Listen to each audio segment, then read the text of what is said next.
edition of Food Gist up, and it's just another opportunity for us to interact and to engage and to talk about some of the challenges that we face when it comes to food, when it comes to what we eat, and how we engage every day.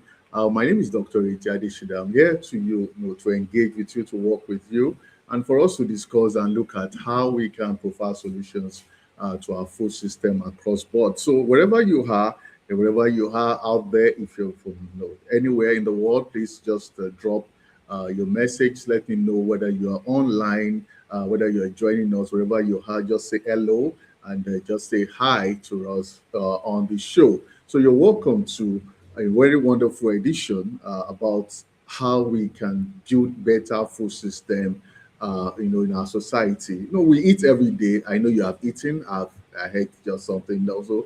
I've ate twice today. I've ate twice today, and also I know you have ate, so you've eaten a lot. So the question is that we are eating, and are we actually eating? Are we actually, what we are taking in? Is that what we actually need? Is that what the nutrient? Because for every food we take in, the reason why we eat every day is because we want to add value to our body system. We want to live healthier. We want to be strong. We want to be better. And that's part of the conversations we are going to have today. So we want to know whether actually are we actually eating. So that is just the thing. Because one thing I always say is this, and that's the beauty of agriculture, and that's why I'm proud to be a product of agriculture, agricultural communication.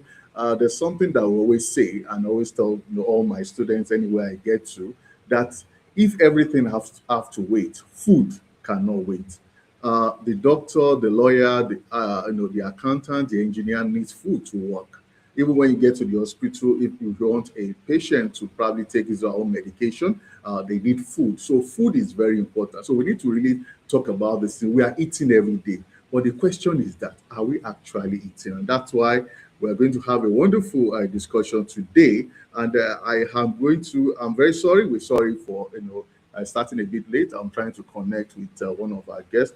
Let's hope that he's going to join us because we have Malomo Olushola, who is a dietitian. He's someone that is also passionate about food, and also have also a wonderful fellow, and she's also a very friend of the house. She's also a great partner, and also she's a sister to us, and also her name is Grace Ukikiayo, and she's the food ambassador of the Food Foundation, and we're going to engage today. She's right in here, so I just wanted to let me just check. Wherever you are, if you are online. Okay, Felua Flourish is saying hello, hello. Okay, thank you very much. So wherever you are, make sure you say hello. Let me know your location. Let me know where you are reaching out to us from.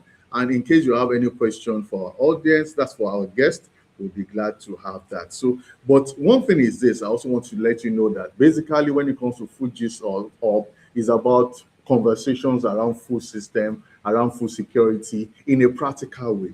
One thing, we do a lot of research. We are a lot of us are into academics, but another thing we always say is this: when we go into academics, how much do we break down some of the things that we learn, some of our research outputs? How much do we break it down for people out there, especially young people? Because young people are the future. They are even the now of farming, not even the future of farming. How can we make it easy for them to understand? And that's one of the things that we do here. So keep enjoying this conversation. And I just want to say this: it's going to be a wonderful time and a wonderful edition. I'm also glad also, okay, we also have Olushola Malomo right in the studio. So I'll be taking them one after the other. So as I said, let's keep dropping our messages. Let's keep engaging and let's keep working so that we have a wonderful experience. And as I said, today's topic is we are eating. Are we actually eating? So that is just the thing. So make sure you engage. Make sure you drop your messages. Whatever you have, whatever conversation you have, make sure let's work together. So I'm going to call on that's because of time, because I don't want us to waste so much of time. So I'll be calling on Olushola Malomo. Let's start up with him. Let's engage and let's see how it's going to be a wonderful experience. Grace Okikiayo is also there. Okay, let me just say hello to all my guests one after the other. Then I'll get back to him. So let me start with Olushola. You're welcome. Okay. Okay, Olushola, how are you doing? I'm fine. Good afternoon. Okay, good afternoon. Nice, nice also hearing from you. I'm glad that yeah, I'm glad that we have this conversation because this is a very important conversation that we should all have. So it's good that we have you. So you're welcome to the show. Thank you very much. Okay, you're welcome. Thank you for having me. Hello. Okay. Thank you. Yeah. So what we're going to be doing is that okay. Let me also welcome Grace Kayo. So I'll be back. I'll be back. I'll be also because you will be starting. So let me welcome Grace also into the conversation. Grace, you're welcome.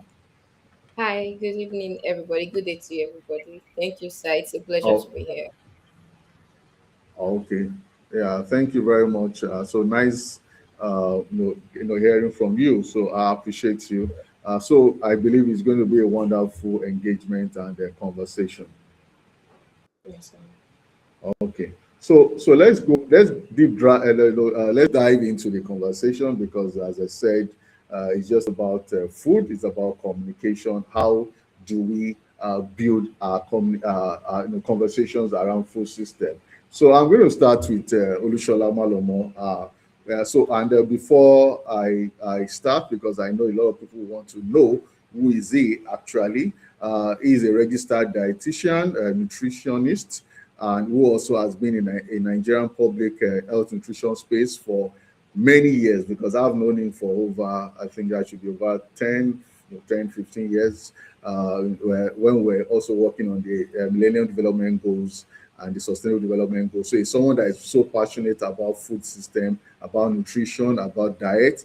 And there was something he did, I think, some weeks ago, which also dropped a bombshell, and that's because there's this newspaper in Nigeria, which is Punch newspaper, which talks about, it was schooling us about beans because beans, everybody likes to eat beans, and this something that we all believe that is some of our, let me say, nutritious meal in Nigeria. So it was able to school us about how we consume beans across board. So we are going to hear a lot about that. So Lushola, you're welcome. Thank you for having me on your studio. Yeah. So before we go into the main gist, because now we are talking about food. But again, there's something also that is very important about food that I also want to ask you. When it comes to being a dietitian, how does someone wake up in the morning and decide that I want to become a dietitian? What's your own story? Because there are a lot of professions out there. There are a lot of people who want to go into crop production. People want to go into engineering. People want to go into different fields. But you decided to become a dietitian. So what's the story? What makes you like? What's that passion? Because I know someone is out there is thinking, okay, I think I like something around diet, around nutrition. So what's your own story being a dietitian? Thank you very much. Actually, I started my career with dentistry. I was admitted at the University of Ibadan for Bachelor of Dental Surgery. But along the line, my grandmother was still alive then, and we were very close. And she kept telling me the story of how she worked the orphanage, then SIM orphanage, Playfair Memorial. She told me her role, then she'll get milk and it, convert it to yogurts and all that. She was making bread. And then I was around 200 level or 300 level. And I started thinking in line of that for me to stay in the four walls of the clinic or dental office for the rest of my life, and thoughts started coming into me. Then I had a friend then who was in human nutrition, Ayewale. He would give me his book, Human Nutrition in Developing World. And by and large, I really got interested in nutrition. And when I had the opportunity, I had to, cross carpet from dentistry to human nutrition, and the rest is history now. What really gravitated me to nutrition is the impact I can create on humanity. I don't need to wait for clients to come to the four walls of my clinic. I can reach Yeah. out. I can do a lot of preventive medicine. And along that time, I also heard the story of the civil war, malnutrition in Nigeria, more than 2 million children, and all that. So, I was people that really motivated me, stimulated me. Professor Tola Timo, Professor Akieli, Emolide Akieli of blessed memory, you, all these people really uh, devoted time in the class to making me what I am. Okay. Okay. Thank you. Okay. Sorry. There's a bit of a sound coming from your end. I don't know. So okay. Uh, hello. Hello. Hello. Hello. Can you hear me? Can you hear me? Hello. Hello. Hello. Hello. Hello. Can you hear me? Okay. I think.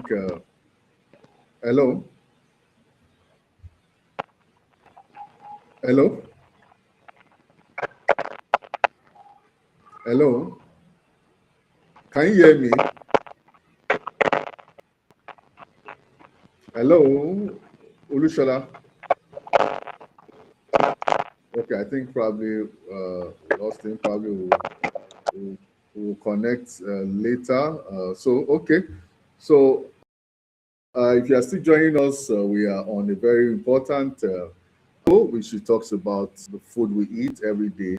How much is it? How does it, in terms of who we are and what we do. So I think I'm trying to see how I think Oluchola is probably he has issues with his talk. So will will join us later. Let me just try to come in. Let me see. Trying to see. Let me hide his own camera. Okay.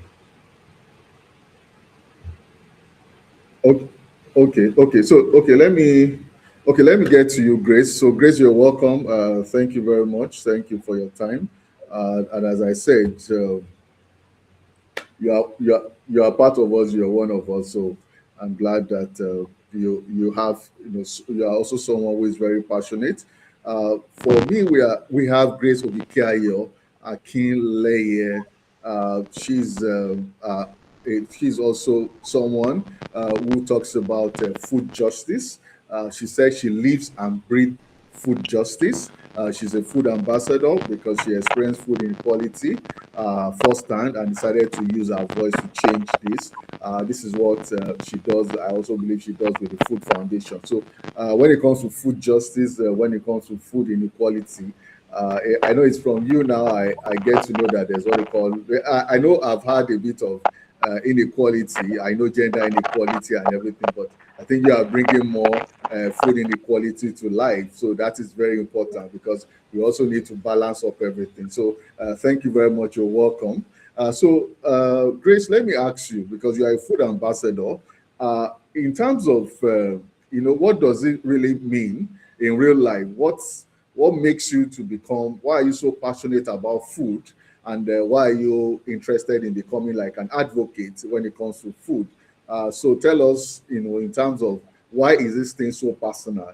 Some people will say, in our own time, say, why are you taking it personal? Why are you taking food personal? So why is food so personal? So why are you interested in food advocacy?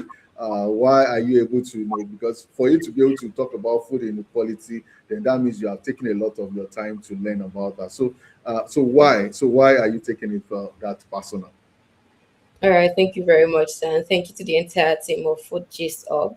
My journey to being a food ambassador at the Food Foundation and being somebody that is really passionate about food, it's still a journey in the Yeah. process. So it's not, let me say, it's still, I'm still in the formative years of this journey.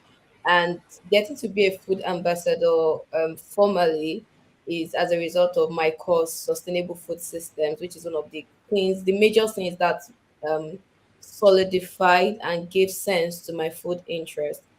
Being a food ambassador with the Food Foundation, it's basically championing food concepts, contributing to food campaigns and issues around food, basically, majorly in the UK, but a little bit of extension outside of the UK, global interventions. And so sometimes we like participate in surveys, participate in campaigns, you check through our environment and just see if there's any food related issues that we are not so clear or unsettled about. We bring it to light, and the team, the organization can help us to like, okay, who do we reach out to? How do we get to solve this? So it's more like just using your voice. Then personally, I'm in the face of using my social media pages because that is one of the ways I get to reach more people. To tell people about Yeah. using not just eating, but eating well, and not just saying Mm. you don't have access to food or food is expensive, which is the reality of a number of people, but that with the available resources, how can you still make something worthwhile out of it? So I do that Yeah. physically, relating with people, and do that in my own personal space, then do that online. I believe that is one of like the greatest ways to reach people. That I think that's basically how Mm. being a food ambassador, a food advocate is growing. And to add to that, taking my current course, my master's course is like bringing support to this, to which I hope to like go more, taking more courses and being more certified to be an official advocate or someone that is really confident and really knowledgeable about these things. Yeah. Thank you, sir. Okay. Okay. Thank you. That's great. So it's just about because one thing about advocacy is that advocacy has to come from your personal experience. If you don't have that personal touch, it might be very difficult for you to really drive it. So I'm really happy that you have this, let me say, this touch and also this advocacy. So let me just quickly also, let's go into, because we talked about food inequality, and I know someone who is just watching might probably get to learn what food inequality is all about. Mm. So looking at it, when you were born in Africa, it looks as if what you eat depends on where you are. What ends on your plate depends on your location. Like as I said, someone in the suburb in Nairobi, someone, a child in Cape Town, a living suburb in Cape Town, a child in Maitama in Abuja, and also probably a child also in Rural Benue. So why is this gap so persistent? Why should every young African care about this? Because you talk about food inequality, as I said, inequality, gender inequality, food inequality is coming into place. So why is it that your location, why does it matter when it comes to what you eat? Because I feel that my location should not. But now we have this conversation around, a child in a slum and a child probably in the city. There's a variation in what the child is eating. So why is it? Why should we, be let me say, why should we be concerned about things like this? Okay, so I'm going to give two insights to that, and that would be from what Okay. it's supposed to be normally, or what we would, or the natural state of like being in this place or being in that Yeah. place, and then the not abnormal, but the reality we are facing now. So the normal phase would be Yeah. if you are living in a part of the country, a part of the world, another person is living in another side. By virtue of climate, by virtue of what grows in the place, by virtue of culture, you would definitely eat Yeah. different things. It is normal, especially culture. So a Nigerian raised in Mm. Nigeria would be used to different meal from a Nigerian raised in Togo or even in Ghana, because even though they are close.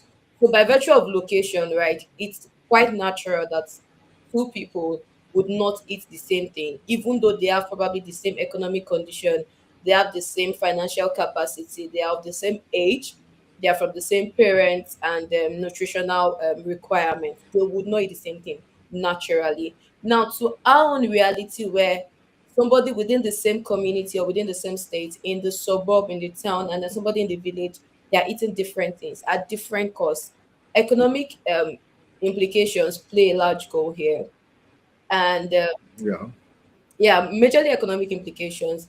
And then the person in the village right, has access to some things. And it's so unfortunate sometimes that while the person in the village where you think maybe the person has access to fresh food because they are being planted there and the person can go to the farm and get it, it's so unfortunate that sometimes the person in the village eats less quality meals than the person in the Okay. city.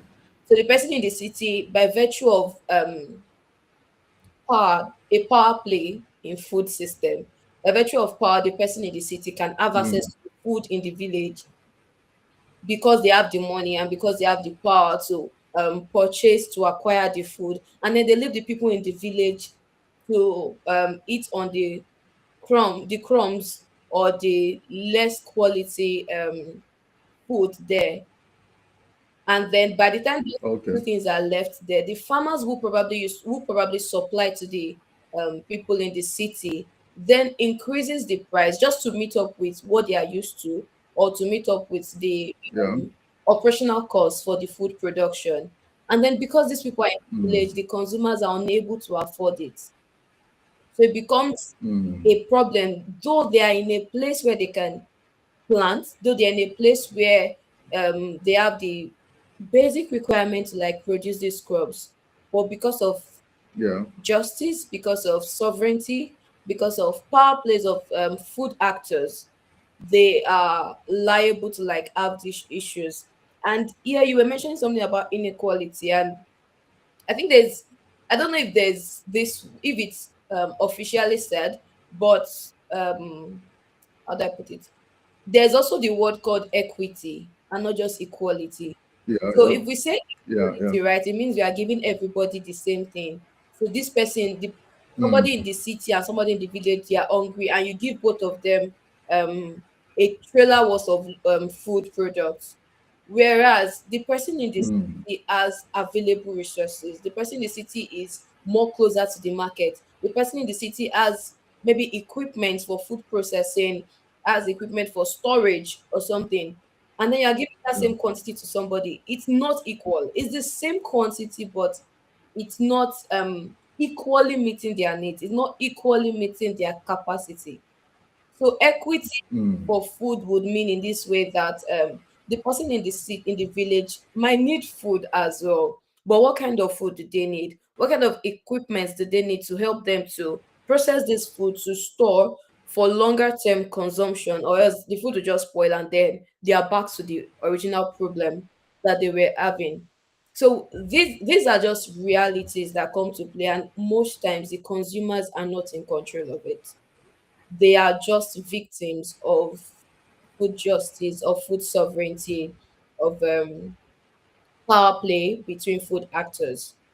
And so that's where a bottom up approach comes in, where you don't wait for something, you okay. don't wait for a solution to come from above, but like within your small sphere, we are trying to see how can we address this? How can we solve it?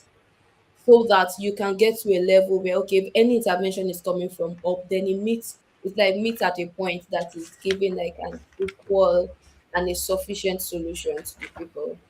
I really hope that answers the question. Oh, okay. So thank you, because you talked about basically your program is focused on finding solutions to some of those things. I know it's just probably early start. If I don't want to be too forward, but I also go. It's good that people who are also listening who want to also learn from what you have experienced so far. What are some of the lessons so far? Let me just ask you, let's just go practical. I know we might probably didn't talk about this, but what are some of these lessons that you've learned now that you know that probably you could have done better when it comes to food justice, when it comes to food equality, based on what you have learned so far, based on your experience now? Because I know there's a lot of things you are getting to learn every day because we can't just sit down because everybody needs food. Everybody needs food. You can't joke without that. And we have a lot of children who are out there who are on the streets, who are begging, who are because everybody wants to live the basic needs of a family, or probably a man that leaves the house to work or to go anywhere is thinking about what can I bring to the table? How can I feed my family? So what are some of Mhm. these lessons that you've learned so far that you feel that these are things that every person and probably anybody within the system should know? What are some of these lessons that you have learned that your eyes know? Because now, when we learn, our eyes get open to know a lot of things. So, what are some of these lessons that you've learned so far? I think the most important for me, which just made quite sense to me recently, would be that I have a part to play. And just like I mentioned earlier, that the bottom up approach. So, not just in food, but in a number of other things, I have Yeah, kind of grown, or I just have this thought that I'm not waiting for any, not miracle, I'm not waiting for any intervention from above, but like, what can I do where I am with what I have and with the yeah, people around me? Yes, like, what can I yeah. do? So, it's fortunate for me that, okay, this part of the world where I am, I get to see things that I was not seeing where I was coming from. And so sometimes I'm like, okay, how are they doing it differently, and how can we do it? How can this thing be brought back home that people can Mm, do? So growing up, my mom would usually have she would plant things at the backyard. And I remember I would always say, I don't want to be an agriculturist, and I don't want to study anything agriculture. I felt it was dirty. I felt it was not necessary. But just before this program, I remember that there are sometimes we want to eat, and maybe she had gotten rice or something. Every other thing she was going to use to cook the food was going to come from the backyard, except maybe meat. mm, But every other thing will come from the backyard at zero cost, because it was just scraps. She didn't even have to buy fertilizer. It was basically mm, food waste that was recycled. Food waste from the kitchen was recycled to make like organic fertilizers, and it's at zero cost. We didn't have to pay for the space. mm.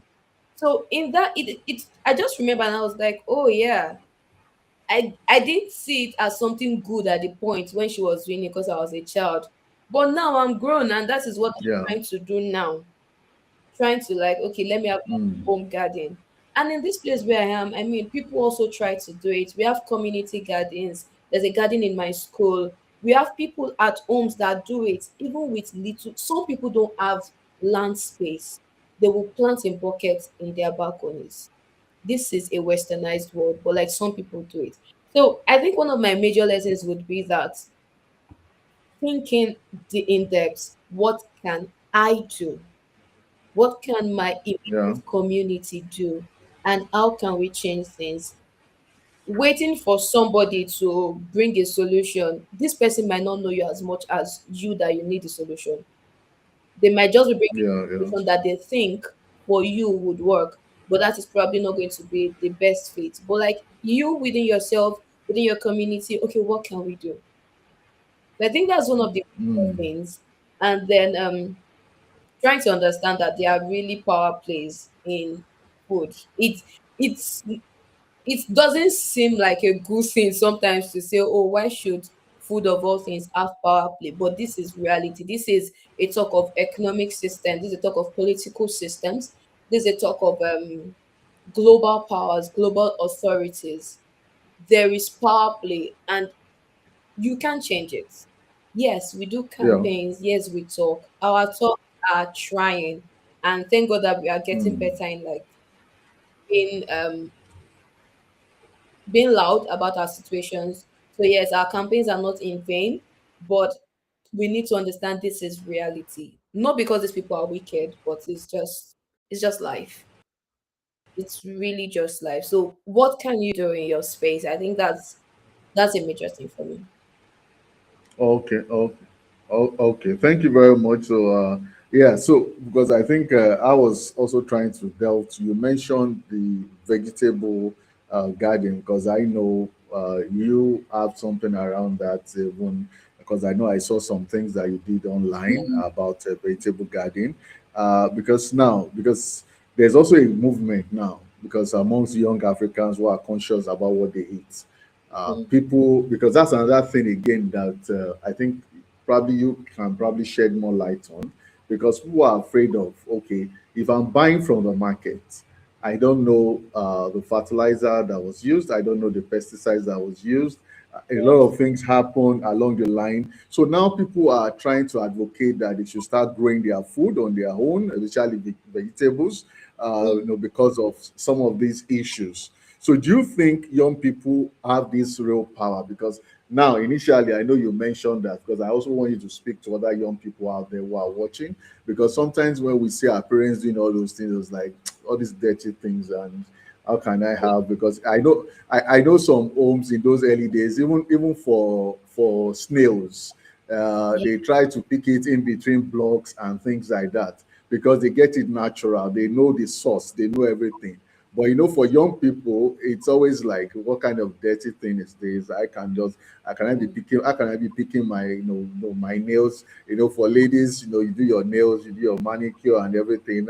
So now, how do you speak to young people out there, in terms of how we can change this food system? Because this is like a movement. It's like a Mm. movement that we're trying to push out. But is it real? Or is this something that you just think is more of a social media content thing? Or do you think that this thing is real? Because, as I said, young people are very careful now about their skin. Our parents were not careful about their skin. They don't care. They go to farm, they do all sorts of things. But now we are in between. Okay, if you care about your skin, you go and buy in the market. You buy things that are probably been, probably saturated with chemicals, and at the end of the day, the skin you are trying to protect, is being affected. So, Yes. so how do you think that this is possible? Can you develop a revolution whereby Africans, young people, starting from young people, can start thinking of how can we start growing even food within our own community to be able to manage and checkmate what goes into our body? Do you think this thing is possible, and how feasible it is? And as I said, as ladies, you're careful about your skin, about your nails and everything. How is this possible? Okay, thank you so much for that question. So the truth is that it is very much possible, but it would be possible for somebody with a short-term sight. For somebody that wants an immediate, a magic kind of intervention, something that is swift, that would not be a solution for that person, because this is going to take beyond practice. The first thing would be that you want to change the mindset of people to get them to see the feasibility of it before they now get on farm, or I think some people don't like the word, but before they start saying planting, yeah, before they start seeing planting or gardening as a thing to embrace. So it's Yeah. not going to be immediate. It's not going to be in the next 2 years. It's going to be it's going to be a process. It's going to be a long term thing. But along the line, you'll be seeing results and you'll be seeing changes Yeah. if we are willing to adopt it. Now, for people who see it as a dirty game, I used to. Sometimes I still see it as a dirty game. The truth is there is tush farming, and Mm. if you are able to afford it, if you want to invest in it, if you want to go into it, I mean, some farmers, some people who own farms on an intensive scale, they don't have to touch the soil or anything. Mm. They have people that do it. So if you can fund it, I mean, it's not an issue. At the same In the same light, there's hydroponics that you don't grow with soil. There's maybe just with water, or you are using another solid system instead of sand, using maybe like a coconut coir, or um yeah, some people grow in that, some people grow in there's this other kind of foam material some people grow in. Yeah, Okay. yes, and some people grow in compost. My current home garden, I don't even have sand, I just planted in compost directly. So it doesn't, and if you don't want to get, I mean, you can wear gloves, your hands won't be dirty. But I think it's just the reality of farms. Like, it produces waste. If it's animal production as well, it produces waste. So not to say you can really eliminate the dirty aspect of it, but it's not dirty.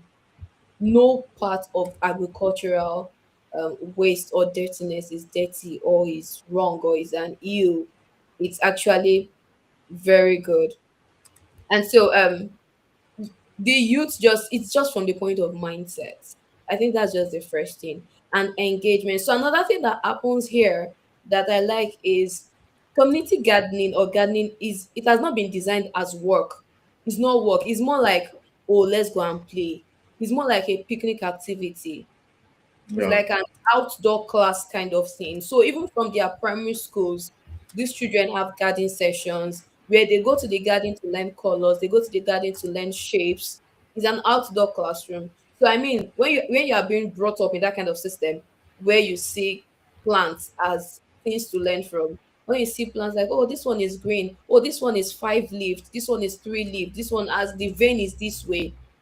Yeah. It's by the time the person grows up into being a youth, the person finds it fascinating, doesn't see anything wrong in it. The person sees it as something to explore, something fun. So you see people come together to say, oh, we want to have a community garden here, and everybody in this street on Saturday morning, this is where instead of going to the gym, everybody will come here to enjoy, come here to relax. I mean, when you bring fun into it, I think it's also something that African youth would probably enjoy, I guess.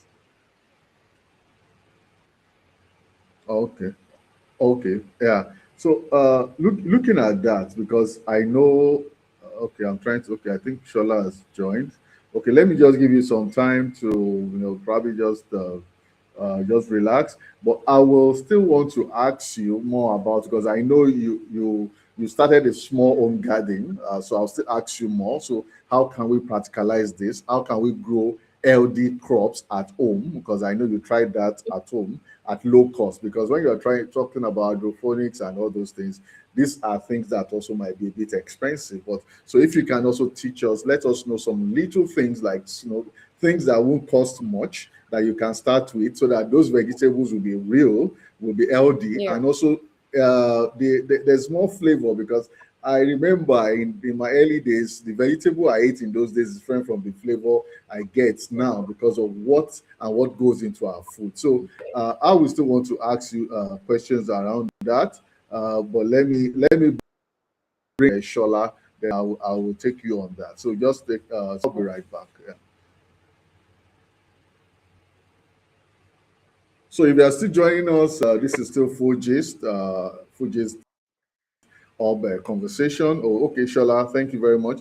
This is still about food gist. It's about conversation about food, what we eat every day.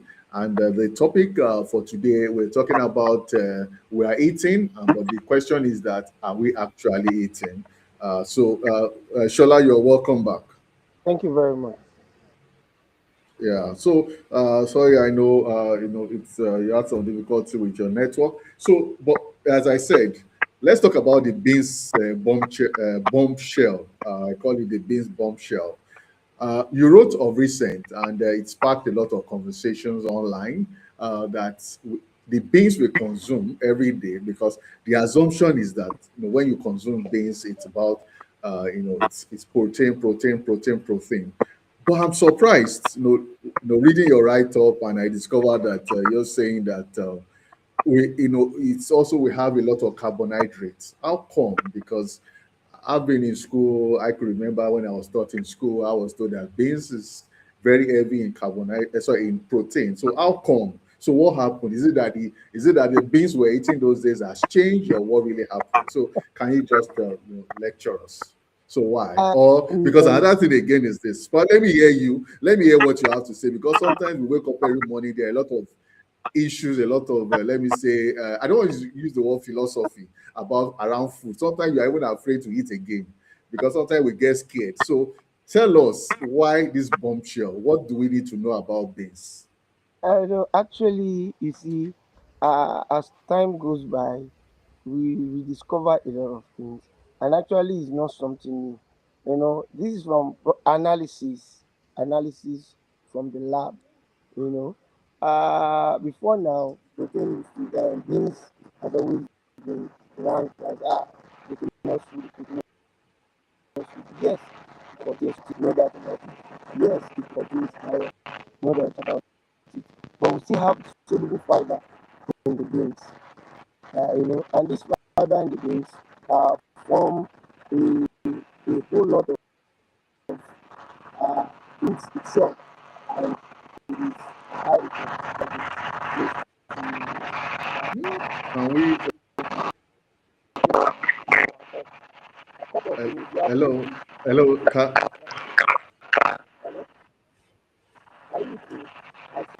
No, it's breaking again. It's breaking again.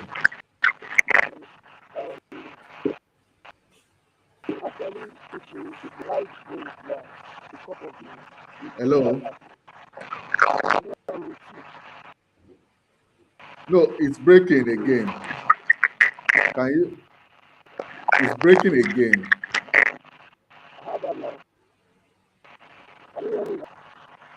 Huh? No, it's a bit. It's faint. It's faint.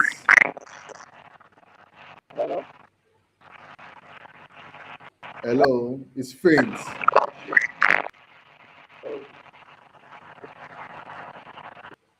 Do you have like do you have like earpiece that probably you can use? Probably try to get an earpiece so that you can use that. Okay, so you can get it, then I'll get back to you again. Yeah, yeah. So probably also change your location. Thank you. Okay, so sorry, it's these are things also we battle in Africa. It's connection, connectivity, and that's part of some of the things. We and that's why for us in food gist and also for us in agriculture, we feed those who work on the internet subscription and also the internet infrastructure. That's why food is very important. The man that is working on the internet also needs food. And that's why what we talk today, what we're talking about today is very, very important. So I'm going to bring in Grace so that we can continue our conversation. Thank you for joining. Okay. I have okay. Thank you very much, fellow Flourish. Thank you for joining us, Laureen. You from joining us from Nairobi. Thank you very much. Jesu Tomi Olajide. Thank you very much. And also we have Ola. I think we have Olubukola Living Sites. Thank you. Okay, there's a question here that says, I noticed that most food now, especially rice, gets spoiled within 5 hours after cooking.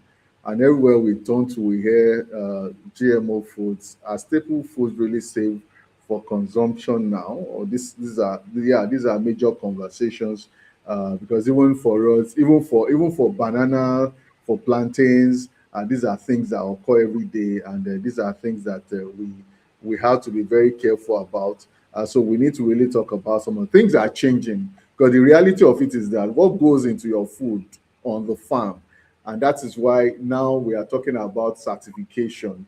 Whatever you produce, we want to know the number of fertilizer that goes in, the number of pesticide that go into it, so that we are sure that we are eating a safe food. Someone saying, how do we get seeds that are healthy?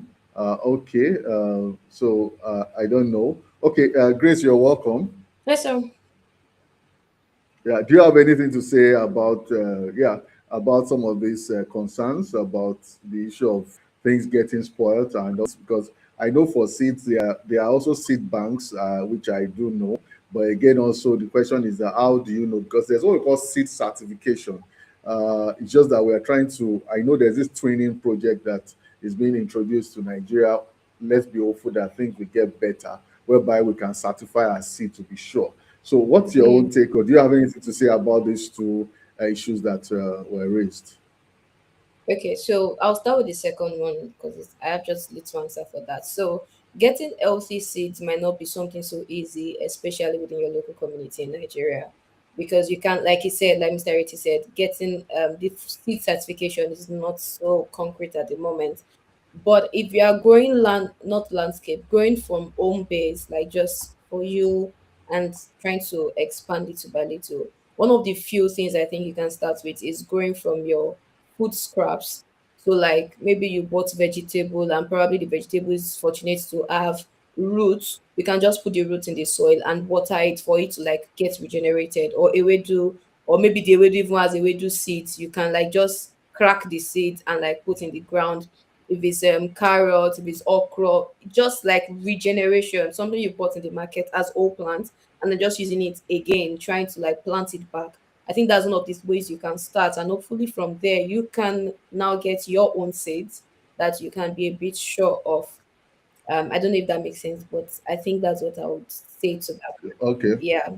in Yeah, case. yeah, sure, sure. And as I said, so yeah, if you want to, I know it's just that things in those days, Minister of Agri, they have seed bank Yeah. and things like that. So you can try it in your own state. You can visit the Minister of Agriculture, and also we have the National Seed Bank, but they are not all over the country. But these are things that that's why we have a program like this so that we can advocate that we should have seed banks across the country because I'm very sure over there are a lot of seed banks. If you want to plant, you are sure what you are planting. You are sure of what goes into that seed. So I think these are things that the conversations young people across Africa should have. So that is very important. Yeah. All of the food in terms of food getting spoiled. What do you have to say? I know you are a microbiologist too. You have a foundation. So is it microorganism that made it to go bad or what? I won't say microorganism, but it starts from this. There was something one of my lecturers said to me. He said, um, don't grow your plants, grow your soil. So basically, whatsoever thing Mm, you want your mm, plants to have, it's what you feed your soil that your plants will bring out. So for plants that like rice, like you said, that it gets spoiled, it depends on what has been used to grow it. Where was it planted? What chemicals were used to grow it? And even upon harvest, when it was time for processing, preservation, there is a lot that happens before you get that rice that is in your bag. Even if it's a natural rice, by natural I mean non-GMO rice. There's a lot that happens that maybe people don't say because I mean, as an industry, you want to make profit, you want to probably reduce the production time. So you probably just do something to like speed up the rate of growth and harvest and just do something quickly. And that affects the quality of the food, which is why, for instance, in this case, the rice can like get spoiled after 5 hours of cooking. So it's all the things involved in the line and in the chain of process that can affect the final product. Now, when it comes to GMO, it seems tricky, right? Because if I'm to answer, like you said, I'm a microbiologist as well. If I'm to answer as a microbiologist and for a good positive reason of doing GMO, I would say GMOs are not an issue if I'm to answer as a microbiologist and as one that knows what exactly was done in that food, what exactly was done in the lab to generate that GMO product, I would say it's not an issue because to an extent, GMOs were created to give food products. Let me give an instance. So we have the golden rice, we have the orange flesh sweet potatoes. These are foods that were modified just so that people who eat it will have extra access to vitamin A. That was the real reason for the production of that species, like an artificial alteration in the natural food. They didn't remove, they like practically just added a higher vitamin A producing gene to the food. yeah. But it became an issue because I mean, I know rice is white. Why are you giving me something that is golden? I know potato is cream in color, is white. Why am I having something that is orange? So that physical variation and being strange is what makes it an issue. And then for other people that do it for whatever reason of just profit, of increasing yield, increasing quantity over quality, then those are the bad side. So GMO, but yeah, I said if I'm going to speak as a microbiologist, I would say it's not necessarily an issue. That's if I know what it's made up of. But unfortunately, I don't know, and you also don't know. We only just see the product. So sometimes it's just best to avoid it so we don't have an issue and just eat the natural thing we know. Second, unfortunately, is that even the natural things we know have been alterated so badly that we don't know. They look like what we Yeah, used to know, yeah, but chemically speaking, their chemical composition is not the same thing. Like he said, the vegetables he was eating before when he was young is not the same quality or taste or even color as it is right now. So even the ones we call natural have been alterated that we do not know what it is. I'm trying to think if I have any recent example about it. Okay, I don't know if you saw this news that somebody was saying, oh, bread, and they were like, yeah, the yeah, bread did not yeah. get spoiled. And it was an issue because for me, I'm a bread lover. So I'm like, can you imagine I bought bread and then I just kept it and I'm eating it? Do I know the chemical I am eating? I mean, if I see mold on it, I'll know it's not good and I'll discard it. But there is no mold. The truth is, there are actually chemicals or microorganisms unhealthy and like bad microorganisms in it, even though it's not showing. They've alterated it in such a way that it is not showing. It still looks good to you, but you can't. I was at the store some 2 days ago. I wanted to buy okra, and I was just like, I was not going to buy this okra. Why? It was packaged in nylon, and because of heat and everything, I could see like moisture drops inside the nylon of the okra, and I was like, I just didn't feel like. I was like, why is it packaged in okra in nylon? I want fresh okra that I can like touch it and say, okay, it's green, it's flexible, not something that is really, really packaged. Packaging is another issue on its own. So staple foods are safe for as much as you know and as much as you can believe. You cannot be taking microscope or a food testing equipment to the market each time you want to buy something. But you can just try to believe Okay. they are safe. And the next thing I would say is prepare your meals. Don't just be buying food or Yeah, buying yeah, junks. that's it. That's it. Yeah, yeah, sure, sure. Yeah, okay. I think Shola is back, but well, let me. There are some questions that are here. Probably also, if you want to answer, I'll also ask you after getting to Shola. It says, "What someone is saying? What about those of us who are not exposed to farming from childhood?" So, if you also answer that, also someone mentioned. I think this person knows me. Is saying that for ladies it's tilling can be laborers for ladies can be a very so you are a lady so probably you also let them know because as I said there's always this concern about your skin your body and everything so but you probably were able to talk about that then also there's a question about parboiling of rice so if you have any answer to that I will also Yeah. get so let me check if Shola is back. Let me come in. Let's see.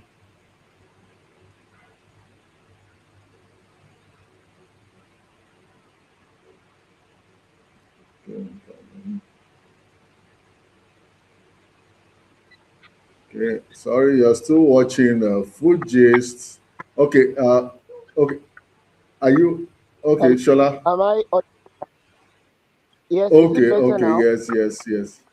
Yes, it's better. It's better. Thank you. Thank you. That's. I know it took you a lot. Thank you for the sacrifice. We appreciate you. So quick one. So let's quickly talk about the beans issue, because of our time. So what's your take about the beans? Because I know a lot of people want to ask. They want that answer.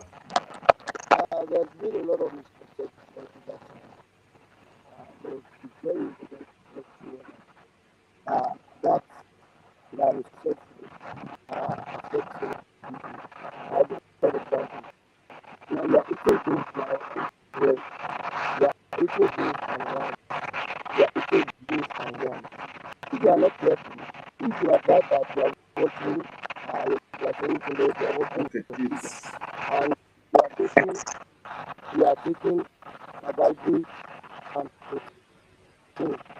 Yes, the thing is in the brain, the carbohydrate is also in the sorry. brain. It's breaking again. Sorry. I think there's a. How about now?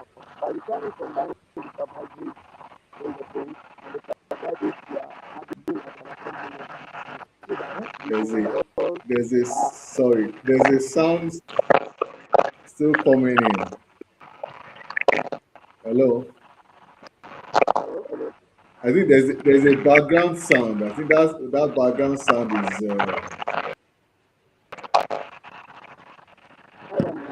there's a background sound. There's a background sound. I don't know where it's coming from. No, it's still that background sound is still there. Sorry about that. I don't know. Don't know what we can do. That sound is still there. I don't know.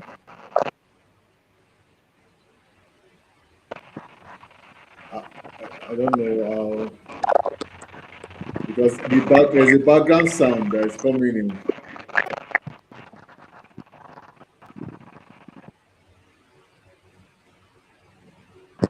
I, hello. about now? But- Hello? Yeah, it's no,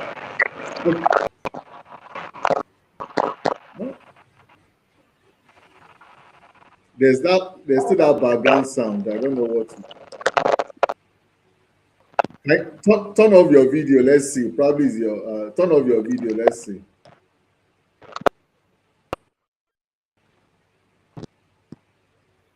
Turn off your video. Let me see whether it's probably is network.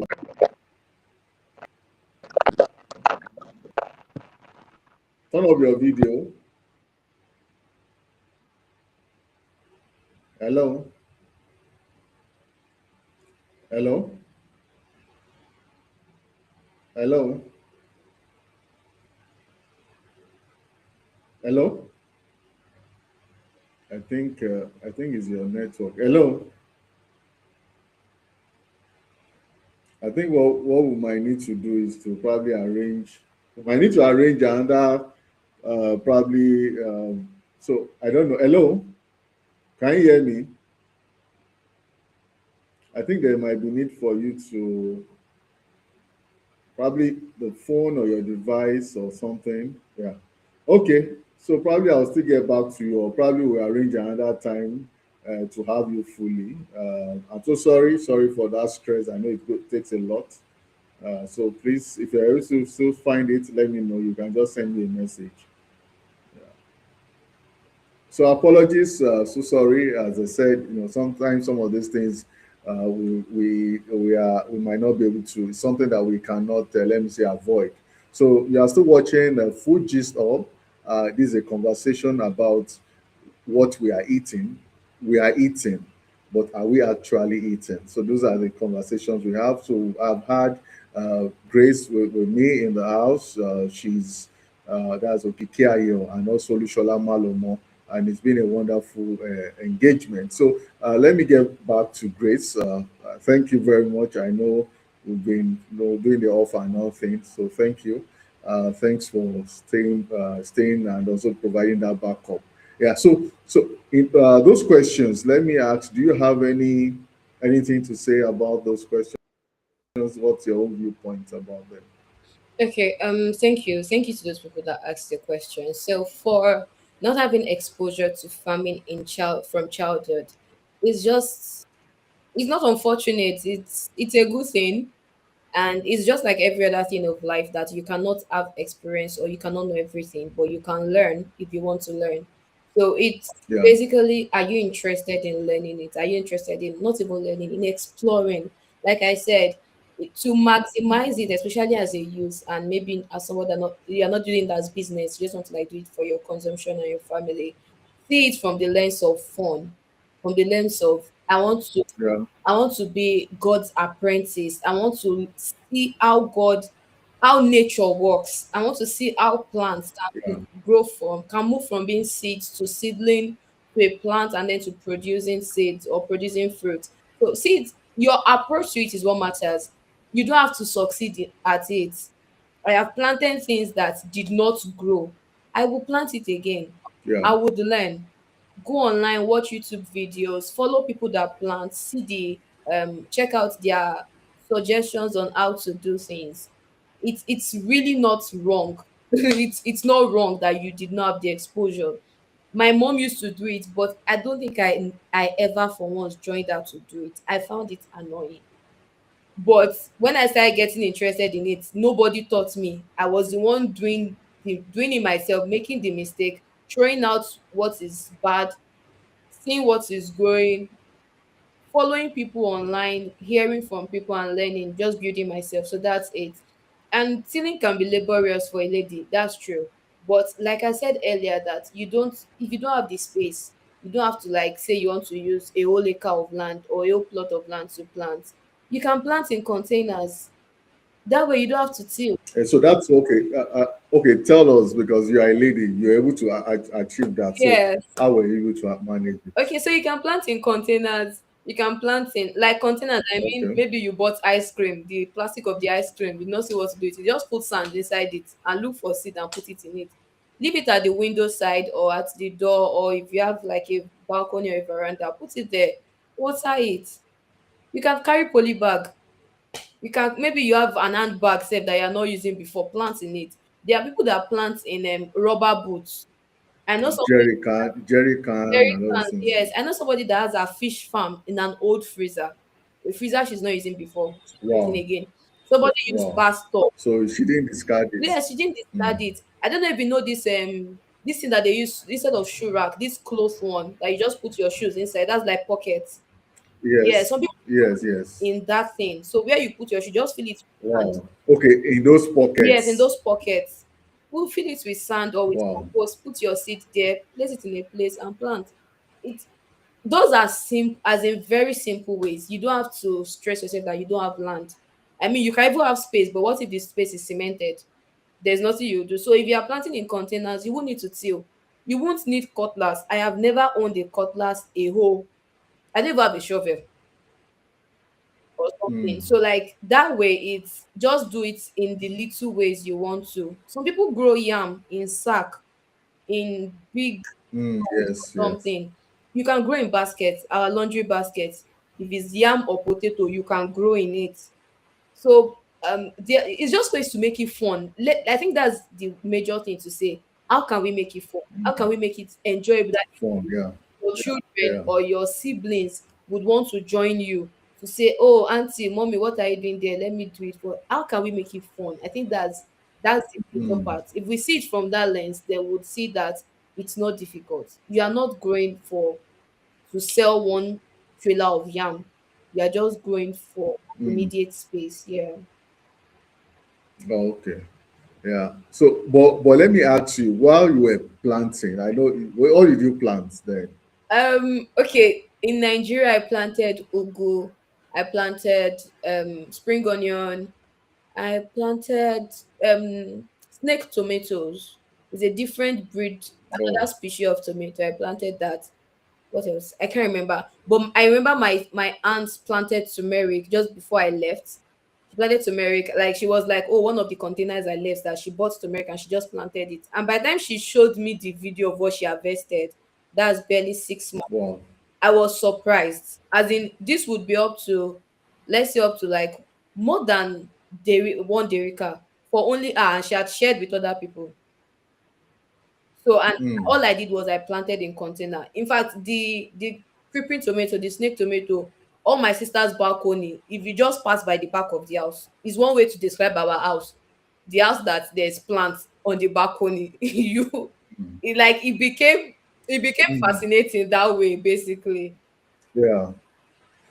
So but looking at it now, because we're talking about food poverty, did it also save? Because another question what people don't look at is that now every day women go to the market, they come back and the things are getting expensive. Are you don't you think that when you go into little small scale farming like this, you can save yourself some of this headache that you experience when you go to the market? Sure, sure. Because now ugu, you don't need to go to the market to go and buy ugu again. Of course, my aunties those period didn't have to like buy ugu. They didn't have to buy spring onion again. Like we Mm. just go there to like cut what we want. And I mean it's just It, cutting, so like mm, it grows again. again, Yeah, yeah. so we just cut what we need and then use it. So for like almost 5 months or something, we don't really buy ugu. We don't really buy spring onion. My creeping tomatoes died. So that's one thing I would say, which is what I said that yes, I will learn from it. It died because I did not give Yeah, structure. I didn't put stake in for it to like um yeah. tag along so well. So like because it was not having that structure and maybe another issue, it died. But I know now that if I'm going to do it again, I would not make that mistake. No better. Yeah, Yes. yeah. So it, So it saves yeah. you. So It saves you actually if you're able to plant some of those things. I think we also planted pepper, shombo, that's chili pepper. wow. Yes, we planted chili pepper. Chili pepper. Yes, and she harvested it a number of times. She did. Mm. I think what we also need to know about agriculture is this: it's a learning phase. Along the line, some might not come out well, but it's just a way of for you to learn and make it grow better. Because there's no how in the long run, you are saving money, you are saving a lot Tomatoes are very expensive now. Tomato is good. If you can plant it somewhere within your compound, Yeah, that can save you a lot of costs. So it goes a long way. yeah, And again, you know what you are eating. That is the real thing, because that's why we have a show like this. You can control what you are eating. You know that this is not chemical based food. As I said, like, even plantain, I've never seen it before. You buy plantain green in the morning, by evening it's already yellow. The question that comes to my mind is because I know in those days, even our parents will have to go and put it inside one sack. It yeah. will take about 2 or 3 days before it gets ripe. But now, just within less than 24 hours, from green to yellow. That is why you have to be very careful about what we eat today, because we need to keep talking about it. That's what we have on this show. We keep talking about that. So, what about parboiling rice? I don't know whether you have anything to say about that. Yeah, parboiling rice. I don't know of any maybe basically honest answer to it. I know some rhymes come, they will write it on the pack that is a parboiled rice. They just want you to cook. But I Yeah, think one of the things why I will probably parboil rice, and even if I'm not parboiling, I am never going to cook my rice to be done and dry without water. I would always sieve the water out, is because trying to get rid of um shaft and trying to get rid of starch, yeah, and just so you can yeah, reduce the yeah. starch content. And so if you do the parboiling method also, you are trying to remove, maybe after washing, there are probably some of the chemicals that are left over on the body that room temperature water might not be able to get off the grain. Parboiling it might help to like release those things into the water, and then you wash it. Yeah. It's the same thing with beans. I was speaking to a friend and she was telling me, oh, that she like parboils her beans, or like she soaks it, then wash and then cooks before like consuming. And I was like, why? She was like, it reduces how much of bloating that the beans gives her. Thank you. Yes. So Thank you. yeah, Yeah. so this, I can't say that this is scientifically proven. I won't say. Indigenous And knowledge. yes, exactly. Thank you, sir. It's just indigenous knowledge, and it's something that has been helping people. So I don't think it's anything bad. Mm, I don't see anything wrong in it. Honestly, it's good. So if you are to if it's to reduce starch, if it's to remove particles or residues, why not? It's not reducing the quantity of your rice. mm. That one I know. So I don't think it's wrong. Yeah, I no, even in agriculture, there's for extension, we call there's a topic we call indigenous knowledge. We cannot remove the indigenous knowledge of our forefathers, what they have been using to plant. Because for beans, I know about that. Even my parents do that. I think the two reasons, one of the reasons also they do that is because of the chemicals. According to them, what they said is that once they parboil it, there's a possibility that the chemical strength would have reduced, so they pour out the water and they continue to cook. So that saves that beans from that chemical reaction. Yeah. The same thing also could occur when it comes to rice, as you mentioned. Then also for those who have issues when they eat beans, that's as you mentioned. I know a lot of people like that. I've told them that okay, use this method. As I said, there's no science behind it, and that's why Africa is blessed. We have a lot of things that we do Yeah. that saves us, and which we feel that should be documented. And that's one of the things that we need to understand when it comes to food production. Our forefathers were able to eat a lot of things. They ate healthy because some of these things were safe, and we need to come back and document some of those things that has been done. So thank you very much for that. So let's quickly go, because of our time. Let's look at issues of children, because children are very important when it comes to feeding. And I think from one of the things you've probably written about, you talked about some of the struggles that children face when it comes to school meals, when it comes to affordability, nutrition, and access. Looking at that, because we know in Africa, millions of children eat their best meal now sometimes in schools, and for example, I know in Ghana we have the school feeding program. In South Africa we have a national nutrition program. Even in Nigeria we have this homegrown school feeding program. But in terms of this, do you think that this is really solving the problem? Because another thing again is that how sustainable is it? How sustainable is this? Do you think we are also fixing the problem? Number one, the first thing is that, do you think this is sustainable? And also, do you think that is really, addressing the nutritional gaps that some of our children are having? Okay, so this is an interesting question for me because particularly the Nigerian homegrown school feeding project was an assignment I just did, and upon doing the assignment was the Wow. first time I realized there's a policy like that. I don't know if it's probably because I Mm, didn't attend a public school. So for my private school, I never had any experience of school children being fed by the government. yeah. I think the last time I heard this was when they said maybe Awolowo or something. I heard my mom used to say it that Yeah. time that they had something like that. So some of these policies, um, permit me to say, they exist theoretically. And even if they are being done practically, they are not being done to fulfill what was said theoretically. They are not being done to the Mm, extent of what was said in the policy book. They are just being done to fulfill all righteousness. It's a very good approach to say that you want to feed school children. It is very good because children at that formative years they need as much nutrients, and that's why your child can, that's possible.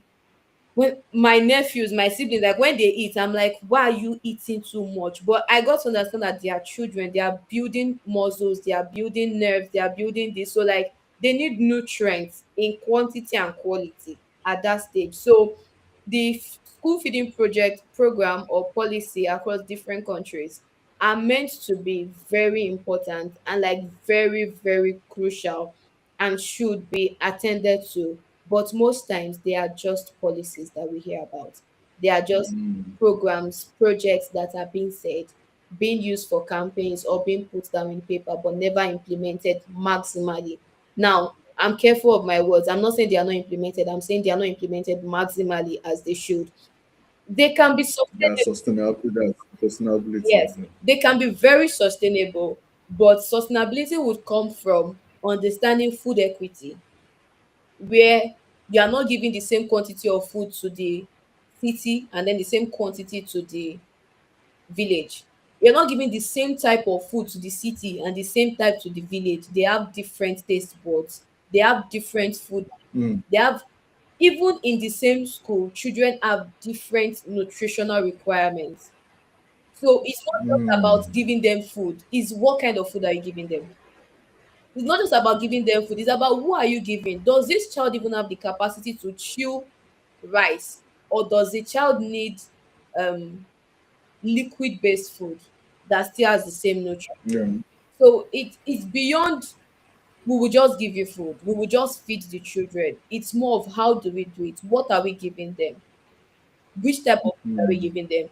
That is one aspect. Another aspect of sustainability would be, instead of procuring food from like international bodies, or you are trying to do something in Ogun State, you are bringing the food from Kaduna. How much you why not use locally sourced farmers, locally sourced industries that are within the reach, that transportation costs will not be an issue. And that's the part of food accessibility. That's a part. Then we have economic standards. The government, at least to my best knowledge, the homegrown school feeding project in Nigeria is a federal policy. Is there a state policy that adopts it as well? And if the state adopts it, mm, is the local government adopting it? All of these governmental, parastatal, and linkage need to be in line. If the federal says a thing, if state doesn't say it, it's not going to happen. If local government doesn't mm, accept it, it still wouldn't happen. If the ward or council doesn't, it's not going to happen. So after all of this, then who are the actors? You have from the school now, we have the children. Then we have maybe the, I don't know if I don't want to call it a food vendor. Let's say the caterer, the person cooking the food. You have maybe the school administrators. You have the local government people. You have the association of schools. These actors, it's so long till it gets to where the policy was made. What is their contribution? mm, What exactly are they yeah. doing? Have you spoken to farmers, if farmers are willing to, okay, from my farm I can donate 2 yams Mm, mm, school or to this community weekly? From my company, maybe a food processing industry, from my company, this is my donation to support. When you put all of this together, it helps to realistically say, okay, this thing would work. But if all the actors are also not involved, if they are not invested Yeah. in doing it, it's not going to happen. So here, where I am, they actually do children's school meals, and it's so fascinating. And oftentimes, when I hear them complain that, oh, they are not doing their best, they are not doing it, remember that I'm like, we can't complain like that in Nigeria because we don't even have it. So if people are having it and you are still complaining, why? Because it was not, they will tell you this is not how it used to be, but they are still trying. So they have the food. Now they've moved from, okay, giving children food in school during school hours, during term time. They're like, okay, what will these children eat during holidays? Is it that it's only when they are in school that they will eat, and then during holidays they experience hunger because their parents are not substantial, they don't have the financial capacity to feed them enough?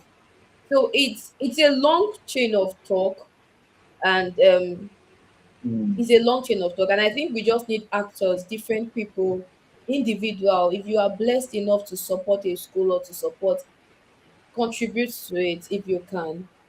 And for our government also to try, we don't just want policy on papers, we want something actionable, we want something that is being done, really. Okay, yeah, that is great. So, so there's something you mentioned. It's you talked about, the bottom up approach, which is very important. It's very important that we look at that aspect, because I know in some communities, I know some rural communities in Africa, we have what we call them community feeding system, whereby it's a community that handles feeding. That's such, innovation, because it makes as you mentioned, it's not a bad thing that, for example, as a farmer, I decide to give, what do you call it, what do you call it, my two bags of yam. Oh, okay, I'm a maize farmer. I decide to give a bag of maize and all those things. These are sustainable that I think we should start introducing, because if we build a structure, a system that is always about, let me use the word, like it's government. We start having this level of over independence on government, Yeah. whereas people at the local level, they have a role to play, and it's just about, it won't cost them much.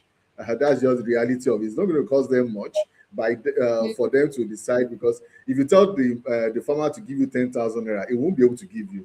But if you tell him to Yeah. give you like four tubers of yam, if you tell him to, Yeah. okay, I need four congos of gari, or that's cassava flakes, he's able to do that. So I think from what you have said, there's need for us to start having community involvement, the communities taking responsibility about what we Yeah. eat, about our Mm. children, and I think this will bring in a lot of solutions. So that is just That's really wonderful. Thank you very much. We'll dive into the last question. I know we cannot finish this conversation today, and I know I've enjoyed a lot with you. As I said, you are part of us. You are part of the family, and I'm glad that you are also, you are now, taking it to the world. So I see you as a global ambassador. So, and I know there are greater things ahead. So, and I know we still have more time to talk about some of these things, because it's something that I know that is of great concern to you. It's something that is of concern to me. For those who are still watching, I believe that you're enjoying this show. It's Food Gist Up. It's a conversation about food and about how we can build sustainable systems around food, around what we eat. And that is what we are saying today, is that how healthy are we eating every day? And that's why we have this question: we are eating, but are we actually eating? So this is just the first series. We are still going to have a lot of series around that. So before I go into the last question, I know some people have been on this show, and it's just in a way to appreciate them. I'm going to give a token. I'm going to give a airtime giveaway to whoever is able to answer that question that I'm going to pop up on the screen. And Grace, you are going to. It's also your own. It's one of the things let me say, you are passionate about. So you will be the one that will choose the best answer, and the person reaches out to be able to provide. So that the person can win that giveaway. And the question is, which is, as I said, what is food inequality? So if you are there, if you are watching, and so the best answer will be chosen by Grace. So if you are there, if you are watching us, and this is an opportunity to enjoy a giveaway from us, tell us what is food inequality, and Grace will be our judge for this. So quick on, so make sure you type in the comment section, write what you understand about inequality, so that you can benefit from this big, let me say, this big giveaway that we are giving out today. So while they are still answering that, so please make sure, give a question, what is food inequality, type it there, and so that you can benefit from this. This is just a way of appreciating you for joining us from the beginning. So looking at it, as I said, you are a food enthusiast, you're a food ambassador. Let's assume you have the opportunity to become an African food ambassador with the AU, that's the African Union, which covers the whole, when it comes to the Africa as a whole, when it comes to the governance of Africa. If you have now, you're given that role, what is that thing that you want to change? And they say, okay, Grace, we are giving you, let me say, we're giving you 1 month to change something in Africa. What is one thing that you are going to change about how Africa feeds its people in the area of having a policy, one policy? Because one of the things is that in Africa, we have a lot of things that are related. How can we have this one policy? How can we have this one habit and one system about our food, about issues of sustainable food systems, about what we feed ourselves? So, what will it be and why? So, if you have that opportunity and it's okay, you are giving this, oh, you have been talking, like, oh, you have been campaigning and campaigning all this while. Now, come and do the talk. So, what are you going to do? Okay, so all right, so I think it's just basically still going to be about the major lesson I've learned, which is a bottom up approach. So it's going to be going to the grassroots. And by grassroots, I mean like local communities to see what can be done for them and with them. One of the things I've also learned is that this co-production and place-based approach to solving things. So not just designing that I think this is what they need. It's about going to them to ask them what they really need. What does their environment fit, and how can the resources they have naturally, how can it help to solve and to address their concerns? So one of the first few things I would address would be, like we said, home gardening, community gardening, and school gardening. I think that's one of the first basic things I am passionate about. Like, I Mhm. want you as an individual, we as a family, and a larger we as a community within a street, that we are able to do things to feed ourselves in our own quantity and with what we have. And so that is one. The next one would be something relating to the children feeding concerns, but which is a current research interest I'm having and I'm really working towards. That is food security among students, amongst tertiary students majorly, and maybe secondary school, but like majorly tertiary students.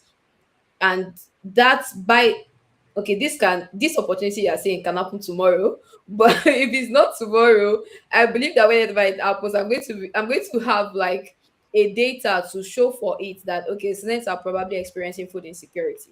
So from my data we can know what approach to do for them and what to do for students, just to see that things are done.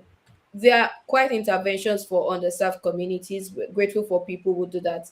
And for people with maybe disabilities, even though we don't speak so much about that in Africa, we don't speak so much about disabilities, neurodivergence, but that's another sphere of population that should be addressed because of the limitations they may have.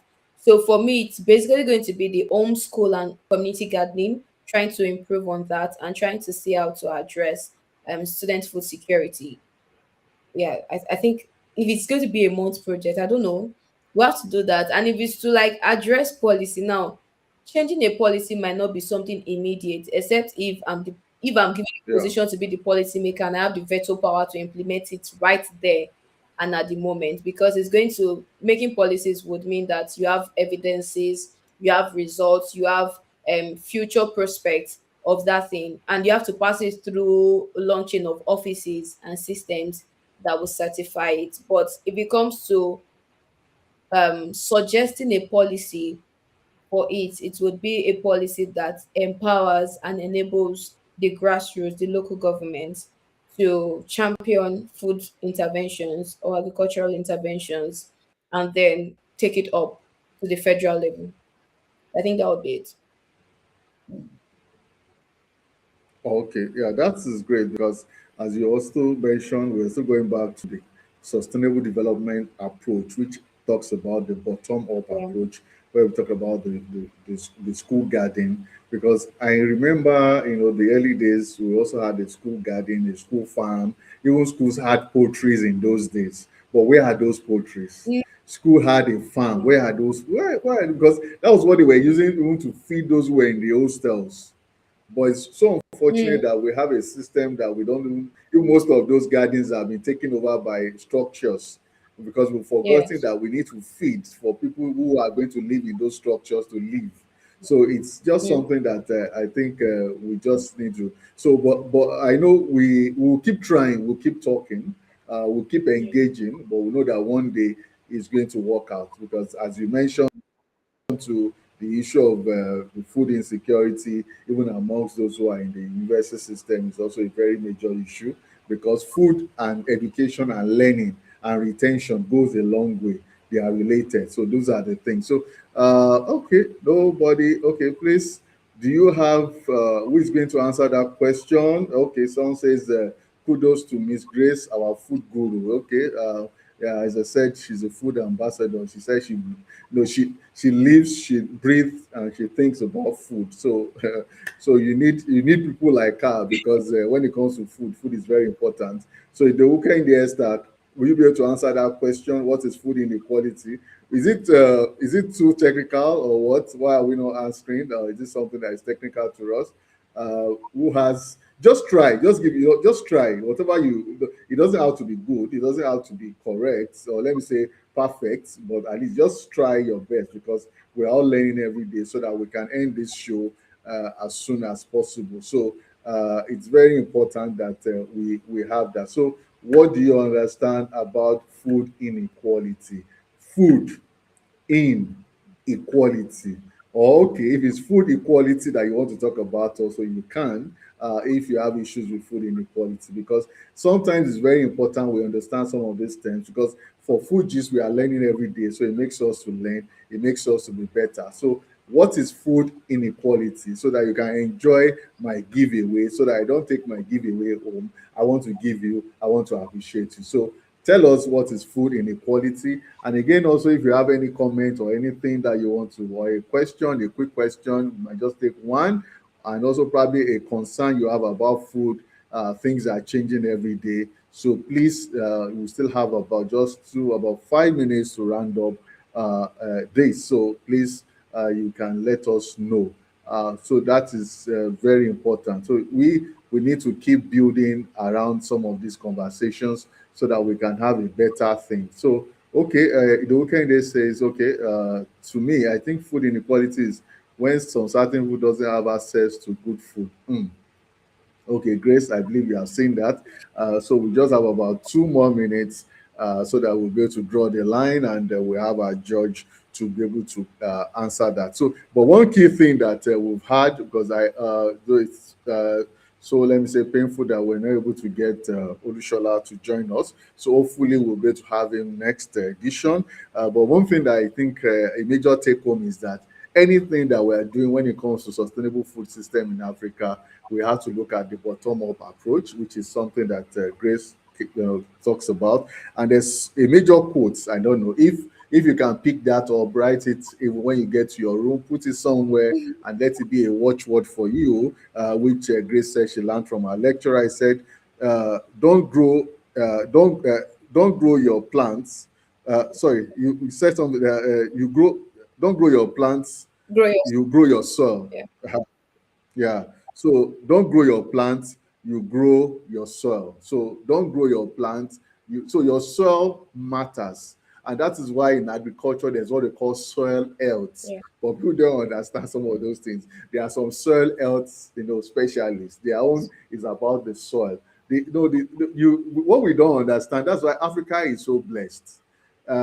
In developed countries, it has gone to a point whereby people don't have roofs, they have deckings. And the reason why they have decking is that they grow food on their roofs. But in Africa, we still have a large expanse of land. We have our forests, we have everywhere, but we don't use those things. Countries that have issues with land, what they have done, as I said, nobody's using roofing sheets again. People have their decking and they deck it, they soil it, and they grow it. But we have it. What are we using it to do? So these are some of the things that, yeah, say don't grow your plants, grow your soil. So that is it. Yeah, grow yourself. So thank you very much. And again, also, she also said something. Said make farming, attractive. Let it be fun. Make it fun. And the beauty of it is that there are a lot of women. Grace is an example of women who are passionate about farming. I know we have a pretty farmer. I think Musumola Umuru, I think that should be her name. She's also, she calls herself a pretty farmer. You can also check her online. These are people that have transformed farming so that it doesn't look like it's a men's world. It's about how you can, make it, to create a fizzy. People say a fizzy. We are young people. How can you build a fizzy around what we do? So that is just it. So, Grace, what's your final words, your take on what do you want us to know? Is there any advice? What watch word so that when we wake up in the morning tomorrow morning, we can kick off with that and that we have learned from you today. While we try to round up and probably give our giveaway to the winner, since we only have one person who has answered our question. So, what's your take home? Yeah, I think what I would say is intentionality about what you eat. That every time, Yeah. every moment you wake up, you are intentional about what you Mm. eat to the extent at which you can control what you eat. Be very intentional because I just remembered one Yoruba Mm. that says, "Ohun tí ẹyẹ bá jẹ lẹyẹ ń gbé fò."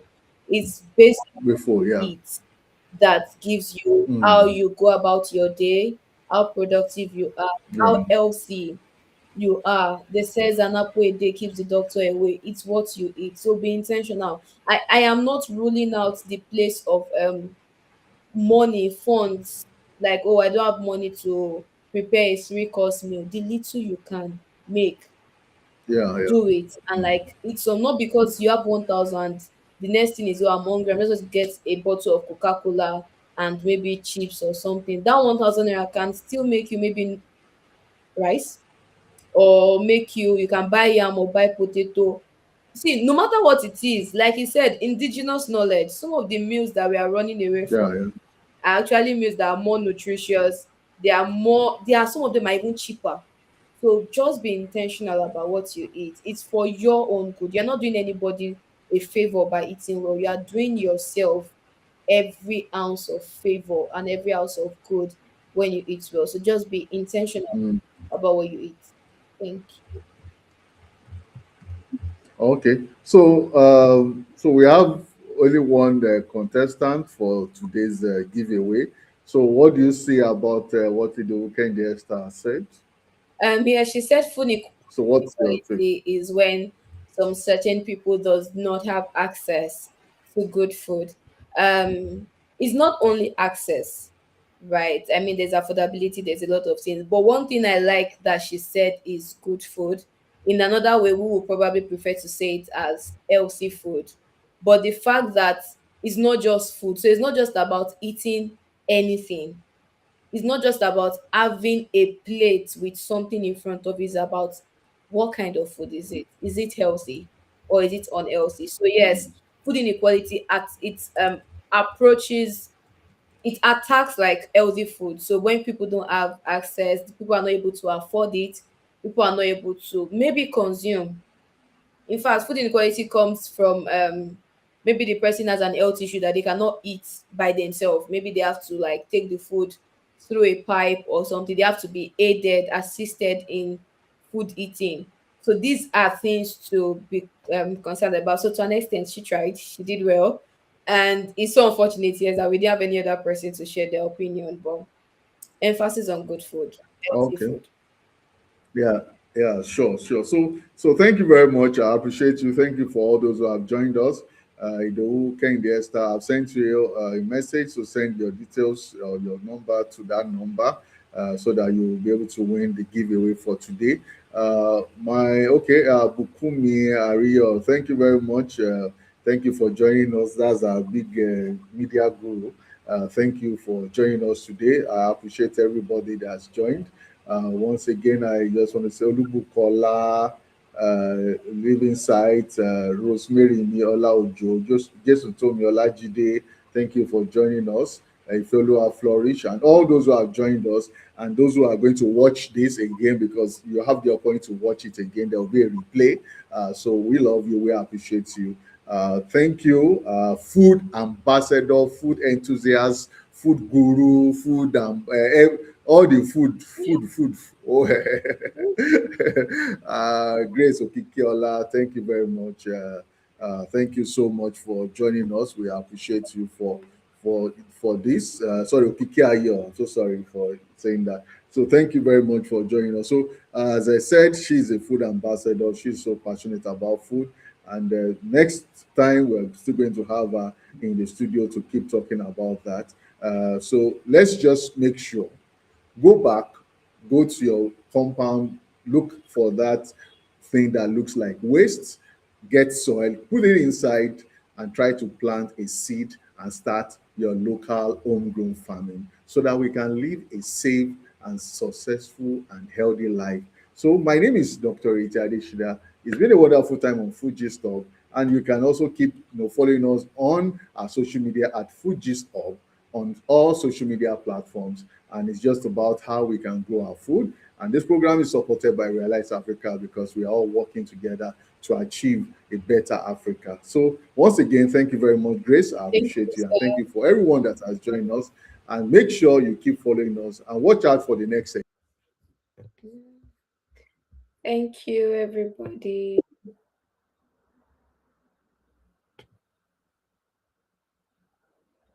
you so much.